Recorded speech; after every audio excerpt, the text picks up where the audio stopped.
নুসরাত কাউকে বলিস না প্লিজ। নুসরাত বলল, তুমি কি তোমার বোনকে এই বিশ্বাস করলে আমি মরে যাব, তারপরও কাউকে বলবো না? কাউকে বলতে হবে না, আমি সবকিছু শুনে ফেলছি। ঠিক তখন দরজার পিছ থেকে বের হয়ে এলো শফিক আঙ্কেল, যাকে দেখে আমি বড় ধরনের একটা শট খেলাম। আমি বলতে লাগলাম, আঙ্কেল আপনি এখানে? আমি উঠতে যাব, তখন আঙ্কেল বলল, উঠতে হবে না, শুয়ে থাকো। আর হ্যাঁ, তুই কি আমাকে বোকা ভাবছিস? আমি তোর চেহারা দেখে সবকিছু বুঝতে পারছি। আর তুই যে ডাক্তারকে ইশারা দিয়ে বলছিস সে কে জানিস? আমি মাথা নিচু করে বললাম, না। শফিক আঙ্কেল বলল, উনি হচ্ছে আমার বন্ধু। আমার লজ্জায় যেন মাথা কাটা যাচ্ছে, আমি কি ভুল করলাম? তার মানে কি শফিক আঙ্কেল এখন আমাকে বাসা থেকে বের করে দেবে?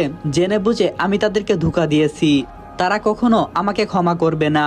তা আমি খুব বেশ ভালোই বুঝতে পারছি। আমি কি করলাম? জেনে বুঝে তাদেরকে এত বড় একটা মিথ্যা? না না, এটা আমি কখনোই করতে পারি না। আমি তাদের কাছে এখনই মাপ চাবো, আমি কিছু বলতে যাব। তার আগে শফিক আঙ্কেল আমাকে বলে উঠল, উমর শুনো, আশা করি তুমি আমাদের কাছ থেকে কোনো কিছু লুকাবে না, সব সত্যিটা আমাকে খুলে বলো। আমার একটা বদ অভ্যাস আছে, আমি কখনো মিথ্যাকে প্রশ্রয় দিই না। আশা করি সব সত্যটা আমাকে খুলে বলবা। তখন আমি শফিক আঙ্কেলকে সবকিছু খুলে বললাম, কেন আমি আমার আসল পরিচয়টা সবার কাছ থেকে গোপন করছি, কেন আমি আজকে এত অবহেলিত। A to Z আমি তাকে খুলে বললাম, কারণ আমি আমার পরিচয় দিতে চাই না কাউকে। আমি বাঁচতে চাই না তাদের দেওয়া পরিচয় দিয়ে, আমি নতুন করে বাঁচতে চাই আঙ্কেল। জানি আমার কথাই আপনারা কষ্ট পেয়েছেন, বিশ্বাস করেন আঙ্কেল, তাছাড়া আমার হাতে কোনো অপশন ছিল না।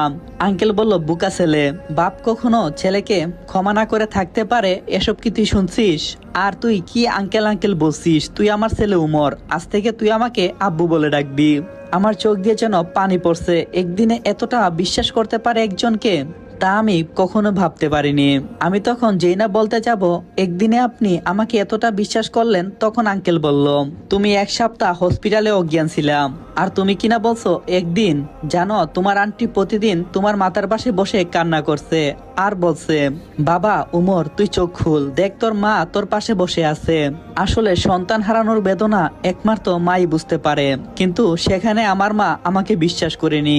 আমার এক বন্ধু কথাও তার কানে যায়নি। তার সামনে আমাকে এত মারলো, তারপরও তার চোখ দিয়ে এক ফুটু পানি বের হলো না।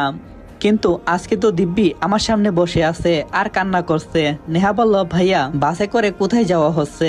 আমি বললাম, রাজশাহীতে একটু কাজ আছে বুঝলি। নেহা বলল, কি কাজ? আমি বললাম, তোর ভাই এখন আর বেকার নেই, তোর ভাই নিজস্ব একটা কোম্পানি আছে, আর সেটা পরিচালনা করার জন্যই রাজশাহীতে যাওয়া হচ্ছে। তখন নেহা বলল, কি বলো ভাইয়া, আমরাও তো রাজশাহীতে যাচ্ছি। আব্বার নাকি কোন স্যারের সাথে মিটিং করতে হবে, ওনার নাম শুনছি উমর।